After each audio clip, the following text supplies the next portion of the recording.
Okay, Assalamu alaikum. Can you hear me?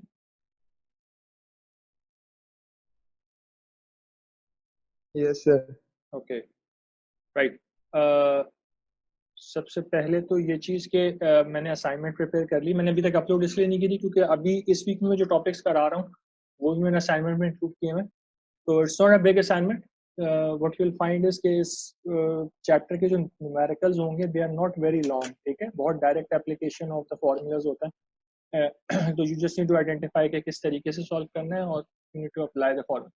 तो I am going to upload it, ठीक। और 4 से 5 सवाल हैं सिर्फ, will be able to easily solve it. Power screws के सवाल होंगे 1-2 और बाकी बोल्टेड जॉइंट से रिलेटेड होंगे जो कि हम अभी स्टार्ट करें, ठीक।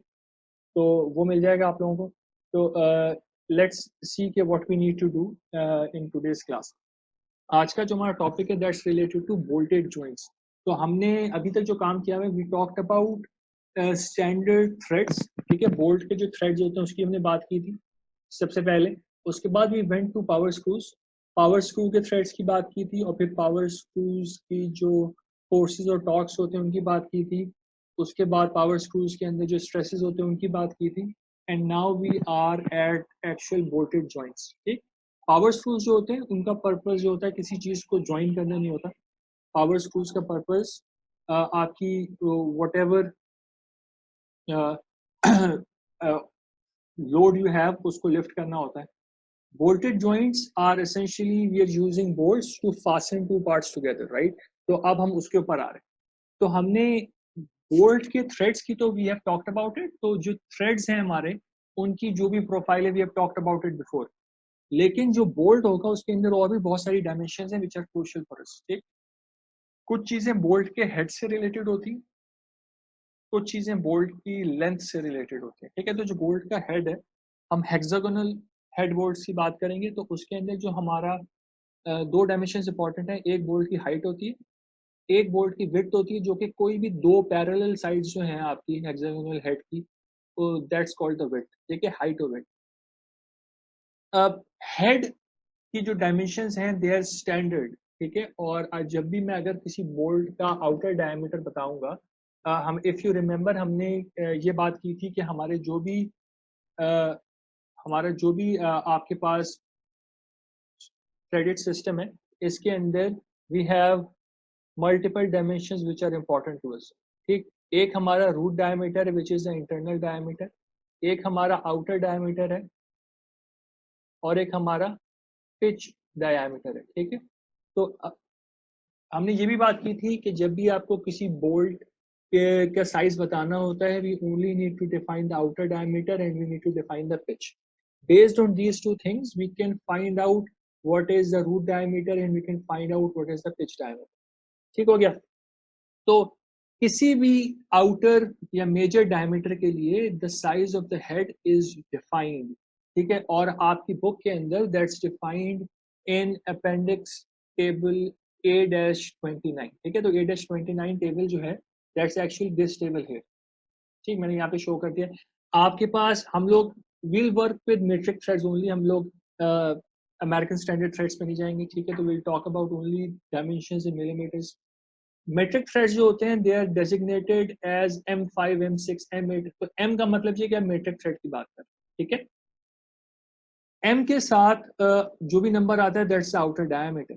हमने इनिशियली एक पॉइंट डिस्कस किया था, हमने कहा था कि जब भी मुझे अगर कोई बोल्ट डिफाइन करना होता है तो मैं actually I define it like this. So I can define it like M8 times, I don't remember कि 8 के लिए कितनी पिच होती है, let's I am just going to write something like this. Means कि मैं एक मेट्रिक थ्रेडेड बोल्ट की बात कर रहा हूँ जिसका आउटर डायमीटर 8 है और जिसकी पिच जो है वो 1.5 है, ठीक। तो हम लोगों का जो हेड है बोल्ट का उसकी जो डायमेंशंस हैं they depend only on the outer diameter. तो अगर मैं M8 की बात करूंगा तो M8 के लिए we can find out that the bolt dimensions are 13 inch wide and the height is 5.13 mm height and 5.68 mm is no, sorry, 5.68 mm is the height and 13 mm is the width, ठीक है। ये दोनों चीज।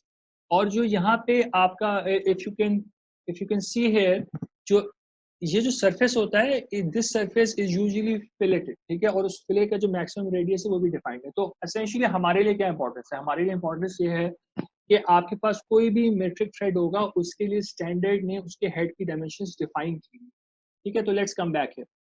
अब what is this thin surface, जो यहाँ पे एक थिन सरफेस नजर आ रहा है, this is known as the washer face, ठीक है। तो अगर आपने बोल्ट के अंदर कोई वॉशर लगाना है तो उसके लिए आपको एक फ्लैट सरफेस दिया जाता है जिससे आपका, जिसपे वॉशर आपका सेट हो सके, तो that is shown here as well, ठीक है। आपकी जो स्कीमेटिक है उसके अंदर ये वॉशर फेस बहुत छोटा सा डिफाइंड है, but in reality it does not need to be small. जितना बड़ा वॉशर के लिए आपका बोल्ट डिजाइन होगा, हम वॉशर के साइजेस के ऊपर भी आएंगे, तो वॉशर का जितना बड़ा, जितने बड़े वॉशर साइज के लिए आपका बोल्ट डिजाइन होगा उसके हिसाब से आपको वॉशर के लिए यहाँ पे फ्लैट फेस दिया जाएगा ताकि आपको वॉशर उसके साथ इंटरेक्ट कर सके, ठीक है। व्हाट एल्स इज देयर, दो लेंथ इंपॉर्टेंट है। एक है आपकी बोल्ट की full length which is L.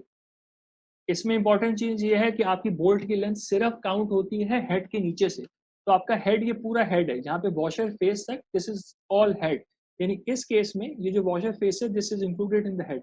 उसके नीचे का जितना पार्ट है that is the length of the bolt. अब बोल्ट के अंदर एक तो उसकी फुल लेंथ है, and what you can see here as well कि पूरी लेंथ जो होती है बोल्ट की वो थ्रेडेड नहीं होती, ठीक है। कुछ लेंथ बोल्ट की थ्रेडेड होती है, और वो थ्रेडेड लेंथ जो है that is represented as LT। तो दो लेंथ्स हैं, एक फुल लेंथ है बोल्ट की और एक उसकी थ्रेडेड लेंथ। ये कैसे यूज होगा, विल कम टू दैट। अभी हम सिर्फ डायमेंशंस वगैरह डिफाइन कर रहे हैं। तो similarly we need to talk about the nut, we need to talk about the washer, ठीक है। उसके बाद will come to how we deal with bolted joints, सही है। तो अभी हम सिर्फ कंपोनेंट्स की बात कर रहे हैं। ये आपका इस A-29 आपकी स्लाइड्स के अंदर मेंशन्ड है, स्लाइड्स के अंदर गिवन भी है। You can also choose the book, book के अंदर you can find out this table at the back, सही हो गया। किसी भी बोल्ट के लिए जो थ्रेडेड लेंथ होती है you need to find it out, ठीक है। थ्रेडेड लेंथ के भी स्टैंडर्ड्स हैं, चीजें डिफाइन की हुई है कि how much threads you actually need to make in a bolt. उसकी वजह क्या है, उसकी वजह ये है, दोबारा से बता दें। तो अच्छा मैं फिर से बता देता हूँ बेटा। ये वाली स्लाइड की बात हो रही है, यस सर। ठीक है। देखो मैं ये बोल रहा हूँ कि आपका जो भी आपका बोल्ट होगा उसकी थ्रेडेड लेंथ स्टैंडर्ड ने डिफाइन की हुई है कि कितनी लेंथ आपने उसकी थ्रेड करनी है, ठीक है। आप पूरे को भी थ्रेड कर सकते हैं, बट पूरे को थ्रेड करने का कोई हमें फायदा नहीं होता। क्यों? क्योंकि आप let's look at a schematic. अगर मैं एक स्कीमेटिक बनाऊं इधर, I need to go back, I need to change to the pen, और अब मैं आ जाता हूँ अपनी वाइट स्क्रीन पे। तो अगर मैं दो पार्ट्स बनाऊं, तो let's say I have a plate like this, तो एक उसमें बीच में मैंने होल बनाया हुआ है जिससे मैं बोल्ट को पास करूंगा। So these are two plates, ठीक है, दोनों के बीच में। जो this is part 1, this is part 2। मेरा जो बोल्ट होगा that is going to be placed here, तो उसका हेड यहाँ पे आ गया। उसकी जो बॉडी होगी that's going to pass through the hole. What you must realise here कि बोल्ट की बॉडी जो है वो थ्रेड के वॉल, जो आप बोल्ट की बॉडी जो है वो होल की वॉल से इंटरेक्ट नहीं करेगी, ठीक है। होल हम बड़ा बनाते हैं क्योंकि bolt is not there to support it in this direction. इस डायरेक्शन में बोल्ट सपोर्ट नहीं कर रहा, बोल्ट सिर्फ इस डायरेक्शन में सपोर्ट कर रहा है, उसको क्लैंप करने की कोशिश कर रहा है। तो होल और जो आपका बोल्ट है उसके बीच में गैप होता है। अब आपने करना क्या होता है, आपने यहाँ पे एक नट अटैच करना होता है। तो आप जब नट अटैच करते हैं, the nut only needs threads in this space, you don't need the threads to be present in the entire bolt, ठीक है। तो इसीलिए जो थ्रेडेड लेंथ होती है वो लिमिटेड होती है, you don't need the entire bolt to be threaded. Threaded bolts, completely threaded bolts भी मिलते हैं, but larger bolts you will find that they are not entirely threaded. क्यों? क्योंकि उसकी जरूरत नहीं है, ठीक है। छोटे बोल्ट्स कंप्लीटली थ्रेड हो सकते हैं लेकिन नॉट द बिग, जो लार्ज लेंथ के बोल्ट्स होते हैं उनकी जरूरत नहीं होती, बिकॉज वो पूरी लेंथ में आप थ्रेड को यूज नहीं करेंगे कभी। तो this is what we are talking about. तो अगर, और जो थ्रेड की लेंथ कैसे डिफाइन होती है, थ्रेड की लेंथ जो है डिफाइन होती है, depends on two things. It depends on कि आपकी लेंथ क्या है, फुल लेंथ क्या है, और आपका डायामीटर क्या है, ठीक है। तो आपका किसी भी लेंथ के लिए it is a function of diameter, सही। तो हमारे केस में क्या इंपॉर्टेंस है, हमारे केस में इंपॉर्टेंस ये है कि अगर मुझे अपने बोल्ट की लेंथ पता चल जाए, या मुझे ये पता चल जाए कि मुझे कितने बड़े मेरे पार्ट्स हैं जिनको मैंने अटैच करना है, उससे I will be able to somehow find out the total length of the bolt. Will see the entire procedure कि how we size the bolt. हम पूरे आज की क्लास में प्रोसीजर देखेंगे. Once we know the total length, based on my bolt diameter, I can find out कि मैंने कितनी लेंथ को थ्रेड करना है, and we can find out the threaded length as well. सही. तो ये सारी चीजें स्टैंडर्ड में बता रहे हैं, हमने सिर्फ इसको यूज करना है. Hopefully this point is clear. एक चीज जो रूल ऑफ थंब है वो ये है कि यूजुअली जितनी भी आपकी पार्ट की लेंथ आती है, तो लेट्स से कि मेरा जो भी पार्ट है, ओके, जो भी मेरा पार्ट है, उस केस में we usually try to make sure कि आपका बोल्ट जो है, अगर मेरा नट यहाँ पे प्लेस्ड है, तो आपका बोल्ट स्लाइटली नट से बाहर आ रहा हो, तो दे यूजुअली वी से कि आपके तकरीबन 2 थ्रेड्स जो है वो नट से बाहर आ रहे हो, तो इट्स अ गुड थिंग. बिल्कुल फ्लश नहीं होना चाहिए नट के साथ, नट के साथ आपका बोल्ट एंड नहीं होना चाहिए, because if that is true, तो जरा सा भी अगर नट रोटेट करेगा तो आपका बोल्ट अनस्क्रू हो जाएगा. ठीक है. तो इट इज इंपॉर्टेंट कि आपकी बोल्ट की लेंथ जो है वो थोड़ी सी बड़ी हो, ताकि it can still accommodate if it loosens a little bit. ये वाली बात हो गई. नट्स में हमारे लिए क्या इंपॉर्टेंट है? नट में भी what you need to understand कि नट्स पे भी वॉशर अटैच हो सकते हैं. तो if you see in the actual picture at the corner, इसमें भी फ्लैट वॉशर फेसेस नट्स के ऊपर कई वॉशर्स में अवेलेबल, कई नट्स में अवेलेबल होते हैं, कई में नहीं अवेलेबल होते हैं. अगर आपने वॉशर लगाना है तो आप वो नट चूज करते हैं जिसमें आपके पास वॉशर फेस अवेलेबल हो. ठीक है. There are different types of nuts. ठीक है. एक नट होता है जिसको हम कहते हैं jam nut. Jam nut are basically, आपने कुछ एप्लीकेशन देखी होंगी जिसमें आप किसी पार्ट के साथ नट को नहीं अटैच करते, आप 2 नट्स को आपस में टाइट कर रहे होते हैं. ठीक है. दोज नट्स जो कि आपस में अटैच हो रहे होते हैं उनको जैम नट्स कहते हैं. ठीक है. यूजुअली प्रैक्टिस ये है कि आप नॉर्मल नट्स को लेके उन्हीं को आपस में टाई कर लॉक करा देते हैं, तो वी कॉल, हम उनको जैम कर रहे होते हैं. इन रियलिटी जो जैम नट्स होते हैं दे आर स्लाइटली थिनर. अगर आप जैम नट खरीदेंगे तो it will be a thinner nut than a regular nut. ठीक है. But in many applications people just use the normal nuts, जो आपके regular nuts होते हैं उनको आपस में लॉक अगर करना है तो they can use it like this. हमारे लिए what is important is कि हमारे पास let me go to the standard then come back to this. हमारे पास कोई भी, अगर मेरे पास बोल्ट की डायमेंशन होगी, तो मेरे पास अगर उसका आउटर डायमीटर अवेलेबल है, तो मैं नट की विड्थ और उसकी हाइट निकाल सकता हूँ. ठीक है. रेगुलर नट भी हो सकता है, ज्यादा थिक नट भी हो सकता है, यानी उसकी हाइट ज्यादा होगी, और जो जैम नट होता है इट इज यूजुअली थिनर. तो हम लोगों के लिए in most applications when we talk about it, अगर अलग से स्पेसिफाई नहीं हुआ हुआ तो we talk about the regular hexagonal nut. ठीक है. हम लोग रेगुलर नट्स की बात कर रहे हो. The height is the point, height is the thing which is actually important to us. ठीक है. हाइट हमारे लिए इंपॉर्टेंट है. मेरी आवाज स्लो आ रही है? आप बेहतर हुई आवाज? मैंने माइक करीब कर लिया, बता दो प्लीज. सही होता है लॉक Yes, नट. sir. एक हाँ, लॉक नट्स भी आते हैं, एक लॉक नट्स. जी, लॉक नट्स भी आते हैं. लॉक नट्स मैं देख लेता हूँ एग्जैक्टली. लॉक नट्स मुझे पता है, लेकिन मैंने अभी एग्जैक्टली उसको रिवाइज नहीं किया क्या चीज होती है. ठीक है. तो लॉक नट मैं देखता हूँ, बताता हूँ क्या होता है. होते तो हैं, they are usually used in applications जिसमें वाइब्रेशन बहुत ज्यादा हो रही होती है, तो उसमें हम लॉक नट्स बनाते हैं. उनकी एग्जैक्ट शेप क्या होती है मुझे अभी याद नहीं. ठीक है. तो वो मैं देख लूंगा, then I can talk about it in next class. ठीक है. Okay sir. Okay, let me come back.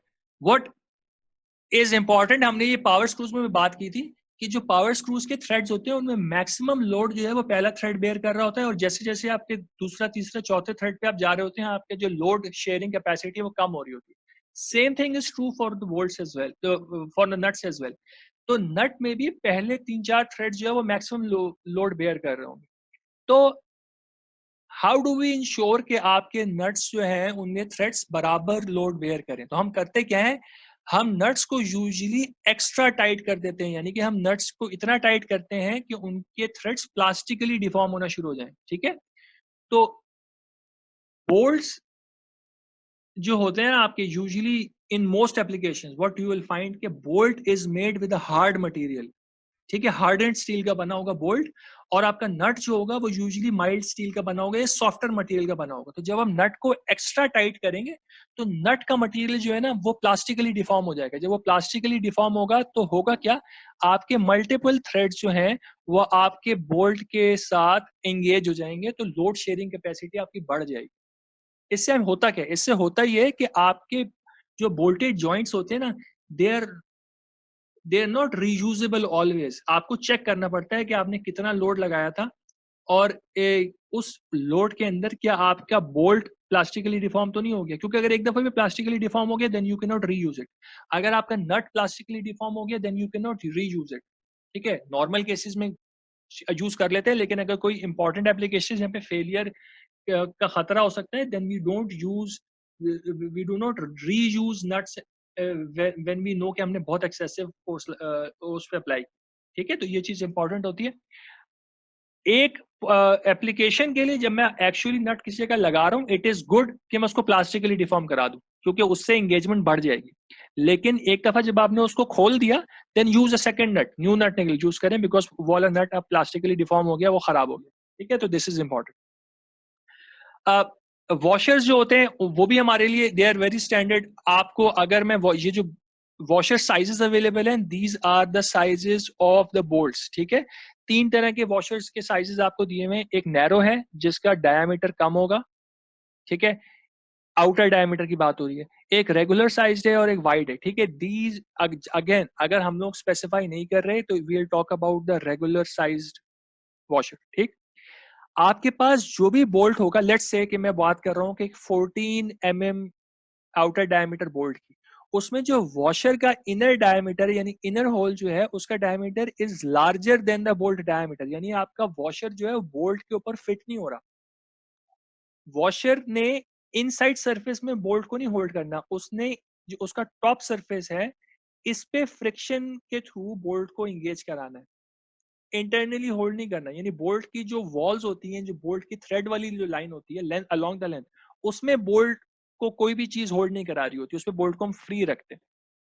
ठीक है, ये 3 चीज हो गए, हमारे 3 कंपोनेंट्स आ गए। एक हमारा कंपोनेंट आ गया बोल्ट इटसेल्फ, एक आ गया हमारे पास नट, और एक हमारे पास आ गया वॉशर। ठीक है, ये 3 चीजें। अब हमने करना क्या, इनको यूज कैसे करना है? हमने इनको यूज ऐसे करना है कि हमारे पास एक टेंशन लोडेड वोल्टेज जॉइंट है, यानी कि एक हमारे पास 2 पार्ट्स हैं। ठीक, पार्ट 1 पार्ट 2, उनको हमने एक बोल्ट नट सिस्टम से होल्ड कराया हुआ है। This is a bolted joint.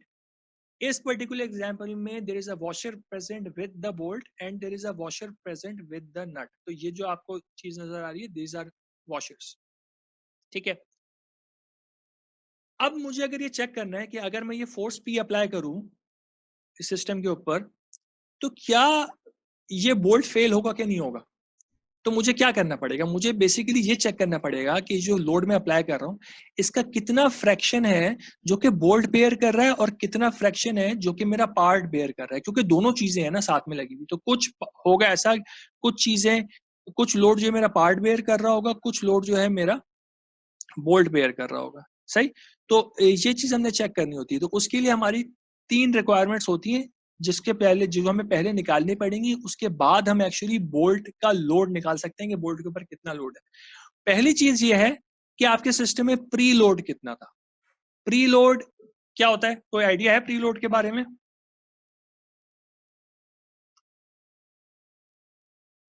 नहीं, जो पहले से फ्रिक्शन बेयर कर रहा हो, जो आउटर सरफेस है जो उसके पार्ट का, उसके जो उसका जो सरफेस का फ्रिक्शन किया लोड बर्दाश्त करना। ओके ओके, देखो क्लोज, बट देखो थोड़ा सा डिफरेंट है। चीज ये है कि जब मैं नट टाइट कर रहा हूं ना, तो ऑफ कोर्स जब मैं नट टाइट करूंगा तो आपका जो नट जैसे जैसे थ्रेड्स में ऊपर की तरफ मूव करेगा, आपके जो मेंबर्स हैं कंप्रेस होने शुरू हो जाएंगे। ठीक है ना, तो जैसे जैसे मैं नट को ऊपर की तरफ मूव करा रहा हूँ आपके मेंबर कंप्रेस हो रहा है। वॉशर इसीलिए बड़ा लगाते हैं क्योंकि वो मेंबर के साथ बड़ा सरफेस इंगेज होना शुरू हो जाता है। तो अब जब ये मेंबर्स कंप्रेस हो रहे हैं तो मेंबर्स के ऊपर जो फोर्स लग रही है, let me draw it here. तो मेंबर्स के ऊपर जो फोर्स लग रही है that is directed like this. अब ये फोर्स तो मेंबर्स के ऊपर लग रही है, जब मेंबर्स कंप्रेस होंगे तो वो बोल्ट के ऊपर भी फोर्स लगाएंगे, बोल्ट के ऊपर जो फोर्स लगेगी that is going to be directed outwards. सही है ना? तो ये नजर आ रही है चीज। दिस इनिशियली जब आप बोल्ट को टाइट कर रहे होते हैं तो सिस्टम के अंदर एक इनिशियल लोड खुद से हो जाता है बिकॉज ऑफ योर टाइटनिंग, इसको कहते हैं प्री लोड। इसको नॉर्मली चेक करने का तरीका ये होता है कि आप टॉर्क रेंच यूज करते हैं, शायद आप लोगों को पता हो। टॉर्क रेंच से आप सिस्टम को ये चेक करते हैं कि सिस्टम को मुझे नट को मूव करने के लिए कितना टॉर्क लगाना पड़ रहा है, और ये रिलेशनशिप हम पढ़ेंगे कि टॉर्क मेजर करके वी कैन फाइंड आउट कि सिस्टम में प्री लोड कितना है। तो torque wrench probably you have heard about it.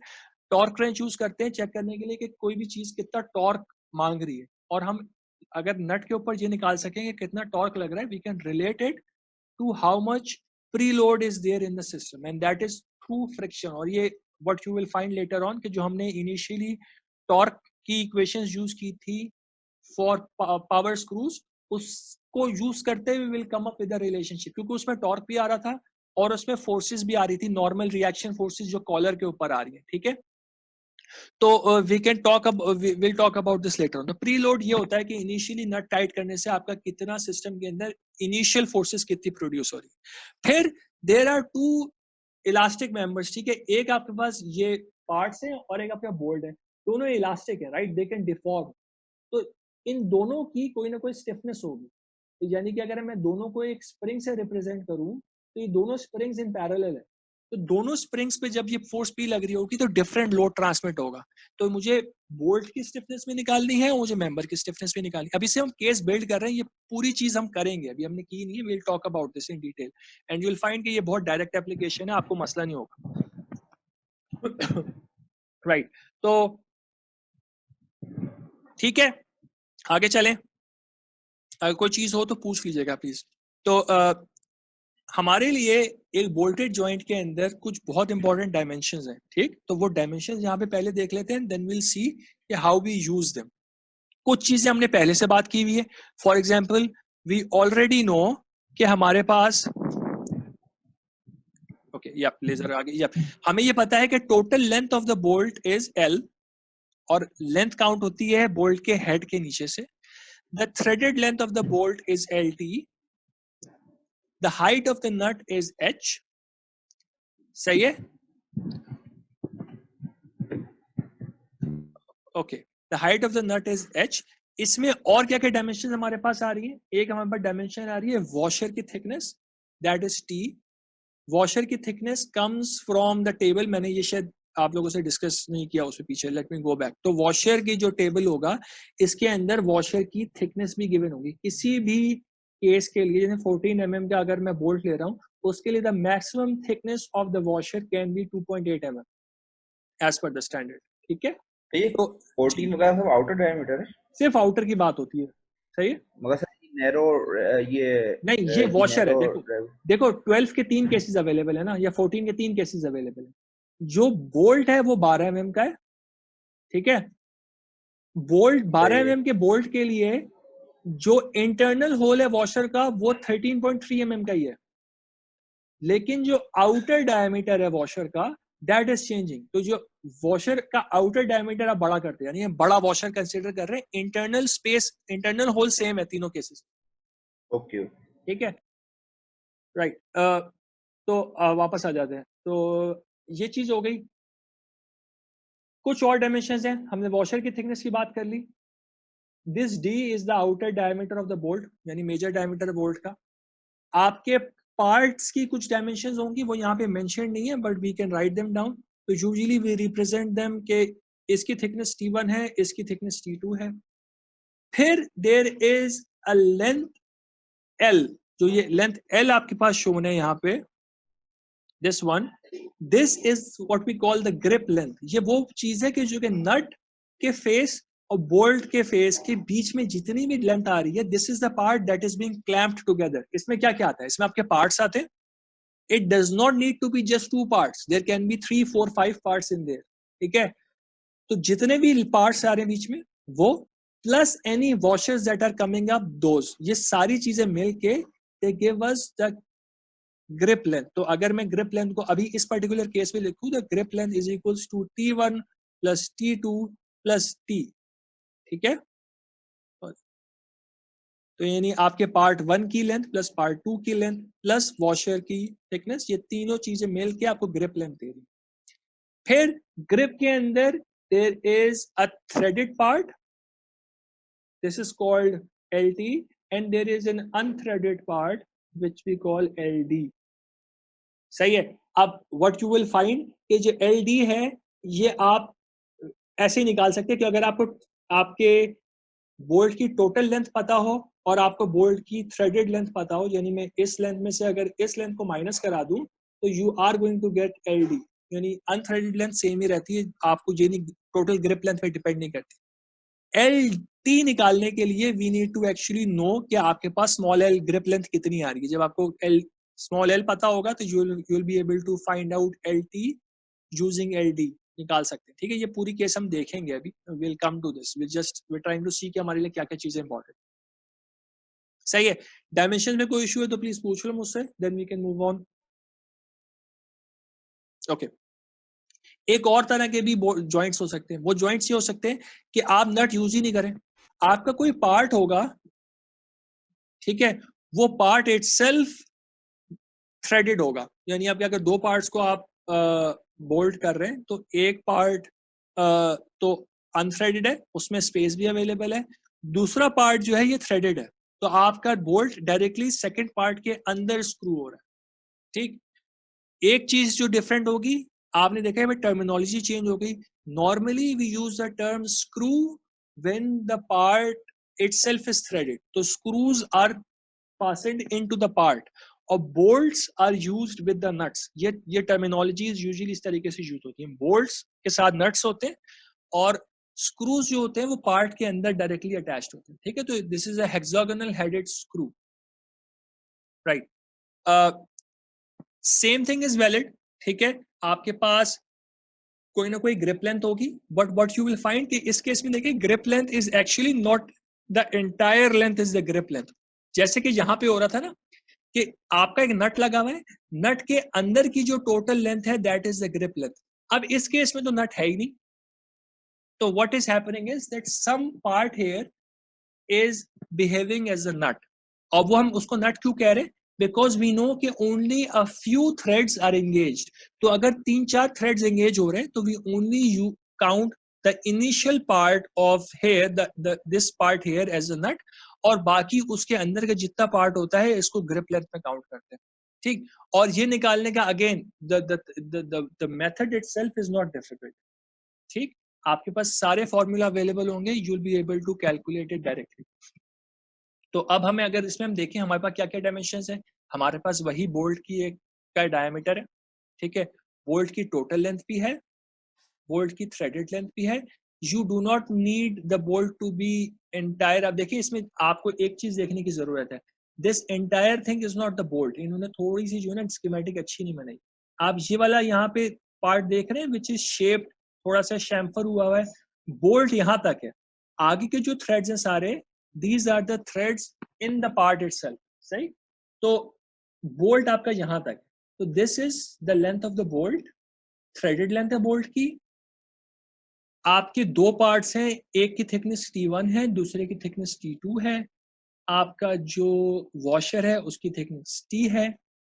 They are defining a parameter H, it is not, it कोई फिजिकल सिग्निफिकेंस नहीं है, बस फॉर्मूला में यूज हो रहा है इसलिए एक H डिफाइन किया हुआ है कि आपका अगर वॉशर लगा हुआ है that plus the first part जो कि अनथ्रेडेड पार्ट है, T plus T1 is H। आपको ग्रिप लेंथ निकालने के लिए just need to apply this formula.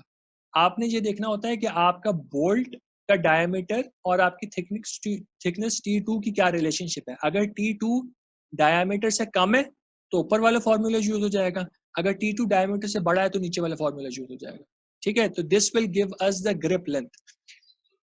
कुछ पूछ रहे हो बेटा? सर ये सेकंड बोल्ड में ये शेफर वाली बात रिपीट कर दें। हाँ देखो, मैं ये बोल रहा था कि लेट मी मेक दिस। तो इन रियलिटी पता है क्या हो रहा है, मैं यहाँ पे इसको चीज को ना दोबारा बनाता हूँ। तो है ये कि there is a hole like this, उसके अंदर आपका जो बोल्ट है, the bolt is present till here, सही है। तो ये वाली जो चीज है ना, ये दिस इज द बोल्ट, उन्होंने थ्रेड्स दिखाने थे आपके पार्ट के भी, और उन्होंने थ्रेड्स दिखाने थे बोल्ट के भी, तो उन्होंने सारे थ्रेड्स यहाँ पे ड्रॉ कर दिए। इसके आगे जो ये वाला पूरा पार्ट है ना, इसमें जो थ्रेड्स ड्रॉ हो रहे हैं, these are the threads of the second part. ये इसके जो पार्ट के थ्रेड है ना वो शो हो रहे हैं, ये बोल्ट के थ्रेड्स नहीं। तो इट्स नॉट कि यहां तक पूरा आपका बोल्ट चल रहा है, यहां तक बोल्ट नहीं है, बोल्ट आपका सिर्फ यहां तक है। ठीक हो गया, समझ में आया? इतना क्लियर नहीं हो सर। अच्छा चलो मैं एक दफा और बता देता हूँ।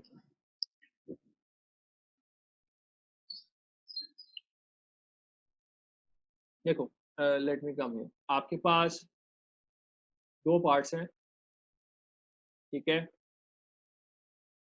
आपका जो सेकंड पार्ट है दैट इज थ्रेडेड, सही। आपका बोल्ट जब इसके अंदर प्लेस हुआ तो आपका बोल्ट इज थ्रेडेड और आपका बोल्ट इस पार्ट के साथ एंगेज होगा, सही है ना। हम ये बोल रहे हैं कि let me clean this up, तो हम ये बोल रहे हैं कि आपका bolt actually it will only come to a certain length, ठीक है। तो बोल्ट के थ्रेड्स भी हैं, तो this is the total length of the bolt, और बोल्ट की थ्रेडेड लेंथ भी होगी, यानी यहां से लेके यहां तक बोल्ट की थ्रेडेड लेंथ है। और ये पूरी जो थ्रेड्स हैं, ये सारे थ्रेड्स जो हैं आपके सेकंड पार्ट के थ्रेड हैं। This is part 2, this is part 1, सही। तो दो डिफरेंट थ्रेड्स चल रहे हैं, आपके बोल्ट के थ्रेड्स भी चल रहे हैं और आपका जो सेकंड पार्ट है जिसमें थ्रेडिंग हुई है, जिसमें बोल्ट फिक्स हो रहा है, उसकी थ्रेडिंग भी हुई है। तो जो स्कीमेटिक यहाँ पे शो की हुई है इन्होंने, इसके अंदर उन्होंने दोनों के थ्रेड्स दिखाए हुए हैं। तो आपने बोल्ट को आइडेंटिफाई करना है यूजिंग दिस शैम्फर है। ये शैम्फर जो है शो कर रहा है कि आपका बोल्ट यहाँ तक। दूसरी जो चीज है वो ये है कि आपका बोल्ट की लेंथ उन्होंने स्पेसिफाई की हुई है जहां तक। तो हम ये बताना चाह रहे हैं आपको कि बोल्ट सिर्फ यहाँ तक है, इसके आगे it's the threads of the part second part only, सही। बोल्ट आपका यहाँ तक है और आपके बोल्ट की टोटल लेंथ ये आ गई यहाँ तक, और थ्रेडेड लेंथ जो है बोल्ट की, जहां से बोल्ट की थ्रेडिंग स्टार्ट हो रही है वहां से लेके एंड तक बोल्ट की थ्रेडिंग, तो ये बात हो रही है। तो ये ठीक है सर, जहाँ पर ठीक है सर। थ्रेडेड लेंथ खत्म होगी बोल्ट की, इसके बाद क्या खाली स्पेस होगा? इसके बाद खाली स्पेस होगा। इसके बाद होल तो है ना, सेकंड पार्ट के अंदर तो थ्रेडिंग होगी लेकिन एम्प्टी होगा। ओके तो हमें ग्रिप लेंथ निकालने के लिए we just need to use the formula which is here. आपको देखना पड़ेगा कि आपके पार्ट की कितनी थिकनेस है और बोल्ट का डायमीटर कितना है। Based on the two relationships you can find out कि आपकी ग्रिप लेंथ क्या होगी। अब ये सारी चीजें हम क्यों निकाल रहे हैं? ये सारी चीजें हम निकालते हैं बोल्ट की स्टिफनेस कैलकुलेट करने के लिए। Will come to that right now, ठीक है। एक दफा हम ये समझ लें कि हमारी डायमेंशंस क्या है, then will talk about that as well. तो हमने दो तरह के केसेस पढ़े। एक केस अभी हमने देखा है जिसमें नट और बोल्ट यूज हो रहा है, और दूसरा केस हमने देखा है जिसमें आपका एक पार्ट जो है वही थ्रेडेड है, तो कोई नट यूज नहीं हो रहा, सही। अब जब आप बोल्टेड जॉइंट्स की बात करते हैं, हमने ये बात की थी ना प्रीलोड की। प्रीलोड से होता क्या है, जब आप इस नट को टाइट करना शुरू करते हैं तो नट ऊपर की तरफ मूव करता है। जब नट ऊपर की तरफ मूव करता है तो जो आपके दो पार्ट्स हैं ये कंप्रेस होते हैं, ठीक है। तो पार्ट्स आर कंप्रेस, और जब भी आप किसी चीज को कंप्रेस करेंगे तो वो बाहर की तरफ फोर्स लगाती है। यानी कि अगर आप एक स्प्रिंग अपने हाथ में पकड़ के दोनों के हाथ के बीच में स्प्रिंग को कंप्रेस करें, जो स्प्रिंग आपके हाथ के ऊपर फोर्स लगा रहा होगा वो बाहर की तरफ, ठीक है। तो हमारे पास क्या हो रहा है, हमारे पास ये हो रहा है कि हमारे पास बोल्ट है, ठीक है, एक नट में लगा हुआ है। हमारे पास दो मेंबर्स हैं जो कि इसके बीच में फिट हो रहे हैं। तो जो बोल्ट के ऊपर फोर्स लग रही है दैट्स एक्टिंग आउटवर्ड, क्योंकि मेंबर कंप्रेस हो रहा था। अगर मैं इन दोनों मेंबर्स को 1 और 2 को अगर मैं स्प्रिंग कंसीडर कर लूं, तो जब ये मेंबर्स कंप्रेस होंगे तो वो बाहर की तरफ फोर्स लगाएंगे। तो मेंबर्स कंप्रेस हो रहे हैं और बोल्ट टेंशन में जा रहा है, क्योंकि बोल्ट के ऊपर जो फोर्स लग रही है वो बाहर की तरफ एक्ट कर रही है, सही है। तो ये चीज आपने ध्यान रखनी है कि जब भी आप नट को टाइट करते हैं तो बोल्ट के अंदर टेंशन क्रिएट होती है, और जो आज जिन दो पार्ट्स को आप टाइट कर रहे हैं उनके अंदर कंप्रेशन क्रिएट होती है, ठीक है। तो this is something which we need to understand. दोबारा ओके जैसे तो ग्रिप बनेगी जी, सर ऐसी की हुई पैसेज पे तो ग्रिप बनती है, वरना तो वो बोल्ट निकल जाएगा। एग्जैक्टली ठीक है। मैं ये देखो, ये वाला पार्ट तो समझ में आ, ये वाली बात तो समझ में आई ना कि जब आप बोल्ट को टाइट करेंगे तो मेंबर्स कंप्रेस होंगे, और ये बात बिल्कुल ठीक है। जब ये कंप्रेस होंगे जब ही तो ये क्लैंप होंगे। तो बेसिकली आप क्लैंप किसी चीज को करते हैं, अगर आप वाइस लेते हैं वर्कशॉप के अंदर, आप वाइस के अंदर किसी पार्ट को होल्ड कराते हैं, आप क्या करते हैं, आप उसको स्क्रू टाइट करते हैं ना। जब स्क्रू टाइट करते हैं तो उसके ऊपर कंप्रेसिव फोर्स क्रिएट होती है, कंप्रेसिव फोर्स क्रिएट होती है तो फ्रिक्शन क्रिएट होती है। अब ये फ्रिक्शन कहाँ पे क्रिएट होती है? फ्रिक्शन मल्टीपल सर्फेस पे क्रिएट होती है। फ्रिक्शन यहाँ पे भी क्रिएट हो रही है वॉशर के बीच में। तो लेट मी रीड्रॉ दिस, ये सही नहीं बना। इस जगह पे भी आपकी फ्रिक्शन क्रिएट हो रही है वॉशर और पार्ट्स के बीच में, और दोनों पार्ट्स के बीच में भी फ्रिक्शन क्रिएट हो रही है। ठीक है, तो this is because of the force that you are applying on the part downwards, inward जो फोर्स अप्लाई हो रही है, इसकी वजह से आपके पार्ट्स क्लैंप हो रहे हैं।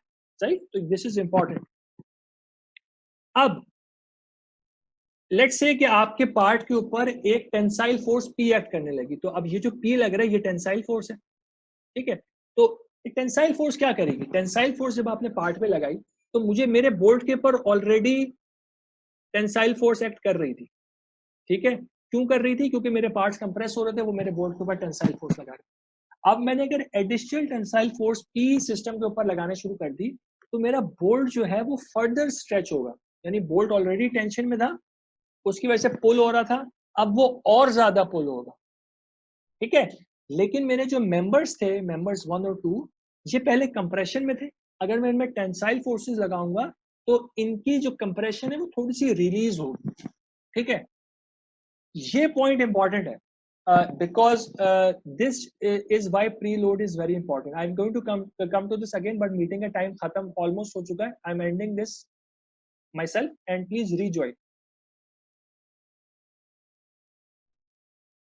Okay, let's continue. अब what we just said कि जब एक्सटर्नल टेंसाइल लोड लगेगा ना तो जो आपके मेंबर्स हैं ये थोड़ा अनकंप्रेस होते हैं। अब ये पार्ट, ये पॉइंट जो है ना, this point is actually very very important. Why? Because अगर मेरा प्री लोड कम है ना, अगर मैं सिस्टम में जो इनिशियल कंप्रेशन क्रिएट की है मेंबर्स के अंदर, जब मैं प्री लोड अप्लाई कर रहा था तो ये दोनों पार्ट्स कंप्रेस हो रहे थे, पार्ट 1 और 2। अगर ये मैंने इनिशियल प्री लोड अच्छे से कैलकुलेट करके नहीं लगाया हुआ तो जब मेरा एक्सटर्नल टेंसाइल लोड लगेगा तो मेरा जो पार्ट्स के बीच में जो क्लैंपिंग फोर्स है वो खत्म हो जाएगी। तो आप जो क्लैंपिंग फोर्स प्रोड्यूस करते हैं, that clamping force needs to be enough कि जब भी अगर आपके सिस्टम किसी टेंसाइल लोड के अंदर आता है तो the clamping force should still be present after the application of the tensile load. समझ रहे हैं ना, कि जब टेंसाइल लोड लग गया उसके बाद भी सिस्टम को जो है ये दोनों पार्ट्स कंप्रेशन में ही रहे। ऐसा ना हो कि आपका इनिशियल प्री लोड इतना कम था कि जब आपके टेंसाइल लोड लगा तो ये दोनों पार्ट्स फ्री हो गए। ठीक है, तो प्री लोड बहुत देख के अप्लाई करना पड़ता है।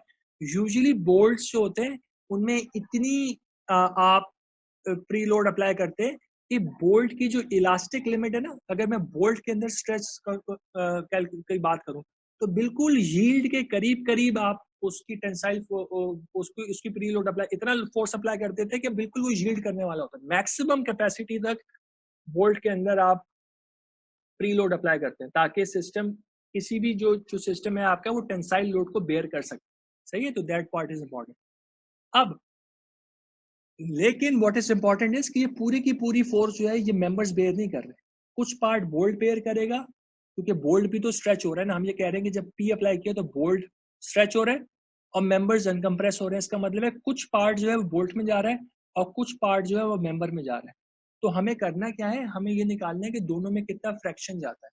उसके लिए what we do is we model our system as a combination of springs. तो हमारे पास दो मेंबर्स हैं, दोनों को हम स्प्रिंग्स की तरह बिहेव कराएंगे। इस पार्ट को हम कहेंगे कि हमारी मेंबर स्टिफनेस कितना है, और जो बोल्ट है हमारा इसको हम कहेंगे हमारी बोल्ट स्टिफनेस है।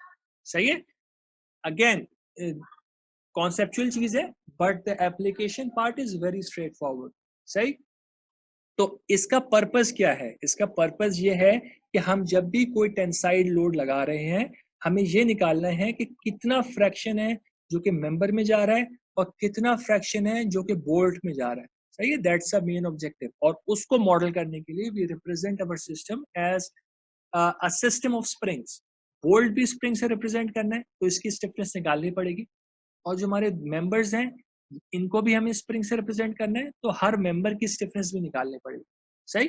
तो आज की क्लास में will talk about the bolt stiffness और फिर अगली क्लास में will talk about the member stiffness. सही।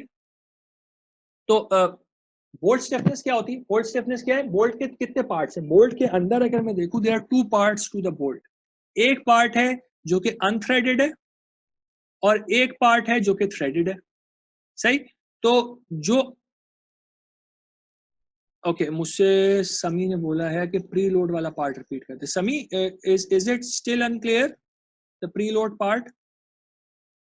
Yes sir. सर वो प्रीलोड समझ में नहीं आया कि प्रीलोड में करना क्या है, नहीं मतलब वो क्या है? नहीं देखो आपने कुछ नहीं करना। प्रीलोड, प्रीलोड ये है कि जब भी आप नट को टाइट करते हैं ना, तो नट के टाइट करने से क्या हो रहा होता है? नट जब आप टाइट कर रहे होते हैं तो nut starts to move up in the threads. ठीक है, नट जो है थ्रेड्स में ऊपर की तरफ मूव कर रहा है। जब नट थ्रेड्स में ऊपर की तरफ मूव कर रहा है तो जो बोल्ट के बीच और नट के बीच की जो लेंथ है ये कम होती जा रही है, राइट? क्योंकि नट ऊपर की तरफ मूव कर रहा है तो जो this length, the grip length जिसको हम कह रहे हैं, this L, it is reducing as you tighten the nut. जैसे जैसे ये कम होती जा रही है वैसे वैसे ये जो दो पार्ट्स हैं ये रेजिस्टेंस प्रोड्यूस करेंगे ना, क्योंकि इनकी भी तो सर्टेन डायमेंशंस हैं। अब अगर मैं बोलूँ कि ये दोनों लेंथ मिला के this part is 10 mm and this part is 15 mm, total length जो दोनों पार्ट्स की मिला के है दैट्स 25 mm, और मेरे दोनों जो वॉशर्स हैं दे आर 2.5 mm ईच। तो टोटल लेंथ जो हो गई ना यहाँ से वॉशर्स टू वॉशर तक, दैट्स 30 mm।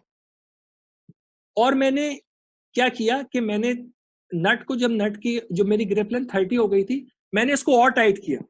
जब मैंने इसको और टाइट किया तो मेरी 30 mm से कम ग्रिप लेंथ हो गई। जब 30 mm से कम ग्रिप लेंथ हुई तो कोई ना कोई चीज तो डिफॉर्म होगी ना।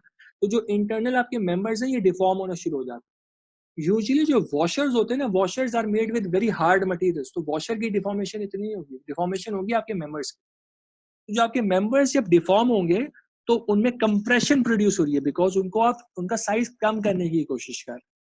मेंबर्स जो कंप्रेस हो रहे हैं, this is the initial load that is being applied to the members, इसीलिए इसको प्री लोड कह रहे हैं। आप because of the application of the nut, आप नट की टाइटनिंग से आपके सिस्टम के ऊपर एक क्लैंपिंग फोर्स प्रोड्यूस कर रहे हैं, that is the pre load. ठीक है, सही है? Yes sir. सर ये जो डिफॉर्मेशन हो रही है इसको हम कह रहे हैं प्रीलोड, जिस फोर्स से हो रही है। जिस फोर्स से हो रही है, यस। जो ये वाली जो स्टेट है ना जो नीचे ड्रॉ की हुई है, कि आपने नट को इतना टाइट किया कि आपके मेंबर्स कंप्रेस हुए और इन कंप्रेशन की वजह से बोल्ट जो है वो टेंशन में जाएगा। This initial force is called the preload. ठीक हो गया? तो चलें, तो बोल्ट की स्टिफनेस क्या होती है? बोल्ट की स्टिफनेस ये होती है कि आपके पास बोल्ट के दो पार्ट्स हैं, एक थ्रेडेड है एक अनथ्रेडेड है, दोनों सीरीज में है। तो अगर मैं सीरीज में स्प्रिंग्स की बात करूं, स्प्रिंग्स जो सीरीज में होते हैं वो इनवर्स की फॉर्म में ऐड होते हैं। I don't know whether you remember this. Springs in parallel add और स्प्रिंग्स इन सीरीज के इनवर्स ऐड हो जाते हैं। तो जो इन दोनों का सम होगा उसको निकालने के लिए I need to calculate it this way. तो आप 1/k total is equals to 1/k1 plus 1/k2। k1 आपका kd हो जाएगा और k2 आपका kt हो जाएगा। आप इस सिस्टम को सॉल्व करें तो इसका एलसीएम लेंगे, डिनोमिनेटर में k1 k2 आ जाएगा, न्यूमिनेटर में k1 प्लस k2 आ जाएगा। लेफ्ट हैंड साइड पे 1/k है, इनवर्स ले लें तो k becomes k1 k2 divide by k1 plus k2। ठीक, both of these are axial members. ठीक है, दोनों में एक्सियल डिफॉर्मेशन हो रही है। एक्सियल डिफॉर्मेशन जब हो रही होती है तो stiffness is defined as AE/L। ठीक है, अगेन आप लोगों के लिए what is important is this formula, but we need to understand ये आ कहां से रहा है। ये आ ऐसे रहा है कि कोई भी अगर आपके पास बार होती है, इफ यू हैव एनी बार, तो लेट्स अज्यूम कि आपके पास एक बार है इस तरह की, इसके ऊपर जब भी कोई फोर्स लग रही है ये बार कितना डिफॉर्म होगी। ठीक है, दिस डिफॉर्मेशन डिपेंड्स अपॉन के फोर्स कितनी है और इस बार की स्टिफनेस कितनी है। तो जो स्टिफनेस होती है that is calculated as AE/L. L is the length of the bar. ठीक है, A is the cross sectional area of the bar. E is the general modulus of the bar. सही. तो delta becomes what? Delta becomes FL upon AE. तो आप इससे displacement निकाल सकते हैं. तो आप एक्सियल मेंबर्स की जो स्टिफनेस होती है that is AE upon L. ये फॉर्मूला है, आप लोगों ने मैकेनिक्स ऑफ मटेरियल्स में होपफुली पढ़ा भी होगा. If not then we just need to use it here.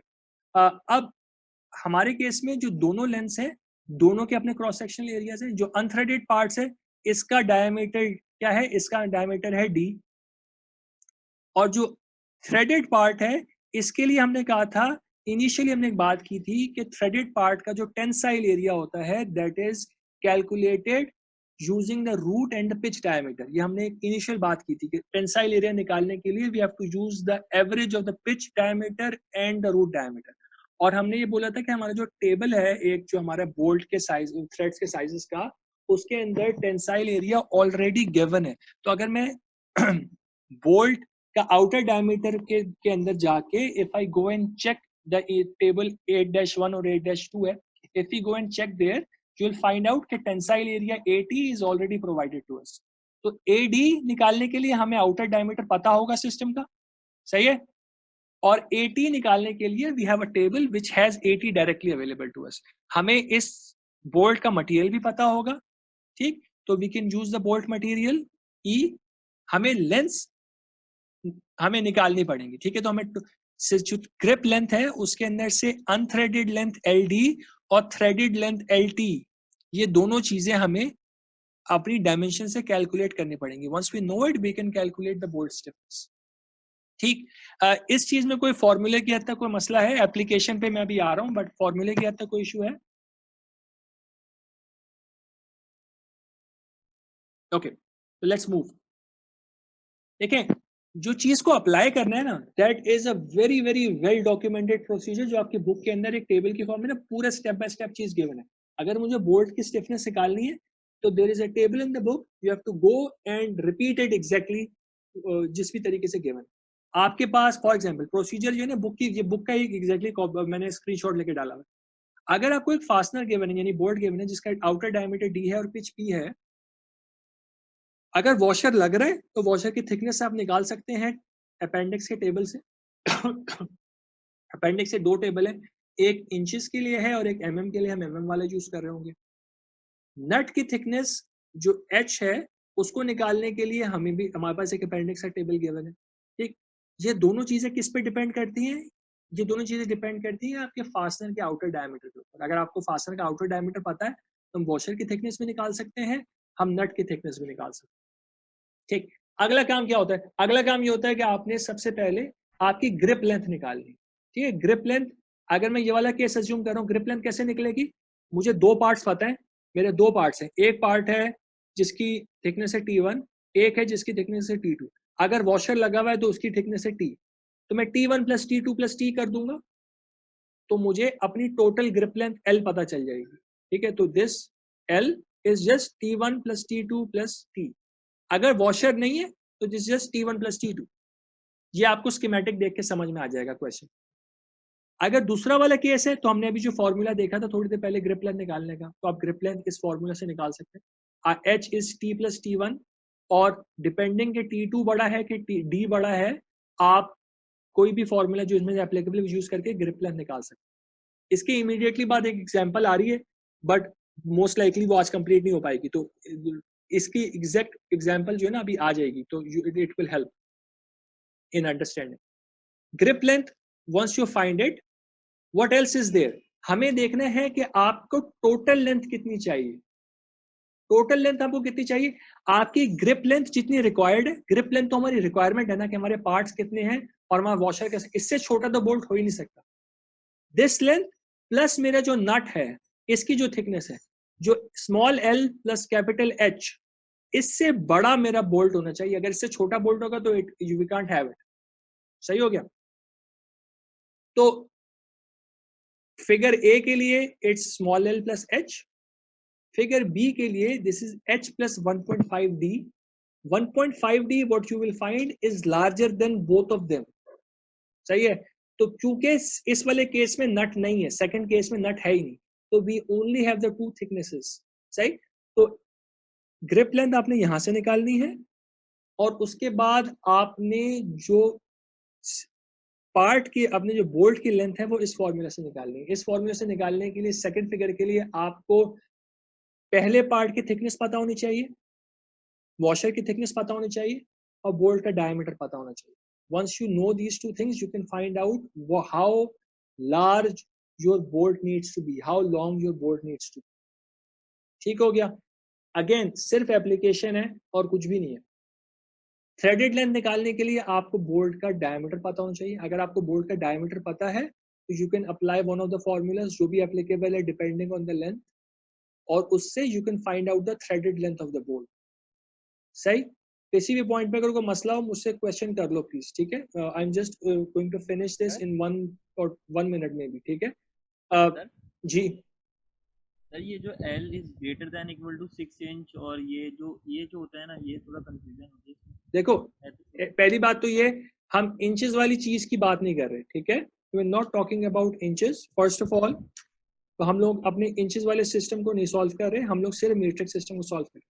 बात ये है कि डिपेंडिंग कि आपके बोल्ट की टोटल लेंथ कितनी है, हमने टोटल लेंथ निकाली भी है ना यहाँ पे, डिपेंडिंग ऑन दिस आपके पास थ्रेडेड लेंथ डिफरेंट आएगी, ठीक है? अगर बोल्ट आपका बड़ा है तो आपकी थ्रेडेड लेंथ भी बढ़ जाएगी। देखिए 2D की जो टर्म है ये सेम है हर एक में। अगर आपके पास सेम डायमीटर का बड़ा बोल्ट है तो you will have a longer thread length, ये शो हो रहा है सिर्फ। अगर आपका बोल्ट 125 mm से कम है तो 2D + 6 mm है। अगर 125 से लेकर 200 के बीच में है तो 2D + 12 mm है। अगर 200 mm से भी बड़ा है तो 2D + 25 mm है। सिर्फ ये थ्रेड लेंथ की उन्होंने साइजेस बताए हैं, डिपेंडिंग क्या आपने ये थ्रेड लेंथ सपोज की है ना 125। थ्रेड लेंथ नहीं सपोज की, थ्रेड लेंथ नहीं है, ये टोटल लेंथ है। एल जो है टोटल लेंथ। टोटल लेंथ तो डिपेंड करती है ना आपके पार्ट्स के ऊपर कि आपके पार्ट 1, पार्ट 2 और वॉशर की क्या थिकनेस है, ठीक है? इससे आपके पास एल निकल के आ जाएगा। जब आपके पास एल निकल के आ जाएगा, based on that L you need to find out कि उसकी थ्रेडेड लेंथ कितनी। सही है? थ्रेडेड लेंथ आ गई, उसके बाद अब हमें टोटल थ्रेडेड लेंथ पता चल गई। तो अगर मुझे ये अनथ्रेडेड पार्ट निकालना हो, unthreaded part is the total length minus the threaded length. तो जो LD है that simply L minus LT। What you are seeing is कि पूरे स्टेप्स गिवन है, आपने अपने केस के लिए ये स्टेप्स को रिपीट करना है सिर्फ, और कुछ भी नहीं करना। LD निकल गया, आ गया capital L minus capital LT से। अब जो ग्रिप के अंदर थ्रेडेड पार्ट है that's the grip length minus the unthreaded length. तो जो ग्रिप के अंदर थ्रेडेड पार्ट है that small l minus LD। Small l मैं पहले निकाल चुका हूं यहाँ पे, ठीक है? स्मॉल l मैंने इनिशियली निकाल लिया था, स्मॉल l भी निकाल लिया, LD भी निकाल लिया। तो मैं threaded part of the grip निकाल सकता। एरिया निकाल सकते हैं हम अनथ्रेडेड पार्ट का, इट्स πd²/4। थ्रेडेड पार्ट का टेंसाइल स्ट्रेस एरिया होता है from table 8-2। 8-2 is for metric threads, so this one is for metric threads, mm में आएगा। सही है? जो this one is for inches, ठीक है? तो हम लोग ये वाला यूज नहीं करेंगे, हम लोग ये वाला यूज करेंगे। And once we get it we can directly apply the formula for the fastener stiffness which is this. अभी ये एग्जांपल आ रही है, ये एग्जांपल जाहिर हम आज नहीं कर पाएंगे, ठीक है? मैंने कोशिश ये की थी कि मैं करा दूं आज, लेकिन नहीं हो पाया, ठीक है? तो will talk about this in the next class. Initial यहीं से शुरू करेंगे कि बिल्कुल एग्जैक्ट इसी चीज की एप्लीकेशन है, और अटेंडेंस आई होपफुली आप लोगों ने अपनी लिखी होगी। तो हम ये कल की क्लास में ना ये पूरा काम करेंगे कि हमने कैसे किया हुआ है। तो डोंट वरी कि ये सब चीज समझ में अगर नहीं आ रही, विल टॉक अबाउट दिस। समीप पूछो बेटा। सर वो एक चीज बता दे, मेरा नेट थोड़ा सा खराब हो गया था। सर वो जो आपने सीरीज में स्प्रिंग लगाए थे उसके अंदर पैरेलल का फॉर्मूला लगाया था ना? पैरेलल देखें, नहीं, एक मिनट। स्प्रिंग्स इन सीरीज जो होती है ना, देखो स्प्रिंग्स अगर इस तरह लगे हुए ना तो इनमें जो फॉर्मूला लगता है इसके अंदर फॉर्मूला ये वाला लगता है, ठीक है? स्प्रिंग्स अगर पैरेलल में होते हैं तो उनकी स्टिफनेसेस डायरेक्टली ऐड हो जाती है। तो इस केस के लिए K = K1 + K2, ठीक है? रेजिस्टेंस से उल्टा होता है ये वाला काम स्प्रिंग्स के लिए। Springs in series add with inverse और springs in parallel directly add. ठीक हो गया? तो लेट्स स्टॉप हियर। और कोई क्वेश्चन हो तो प्रिपेयर कर लो अगली क्लास के लिए, ठीक है। और अगली क्लास में हम न्यूमेरिकल्स करते हैं, मैं असाइनमेंट अभी डाल देता हूँ थोड़ी देर में, और उसमें कुछ सवाल पावर स्क्रूज के होंगे विच यू कैन अटेम्प्ट, और जो वोल्टेज जॉइंट्स वाले क्वेश्चन होंगे वो आप इन 2 लेक्चर्स के बाद अटेम्प्ट कर सकते, ठीक है। ओके, तो let me and here because मेरी अगली क्लास भी स्टार्ट होने का टाइम हो गया, right. Okay thank you very much, अस्सलाम वालेकुम। सर।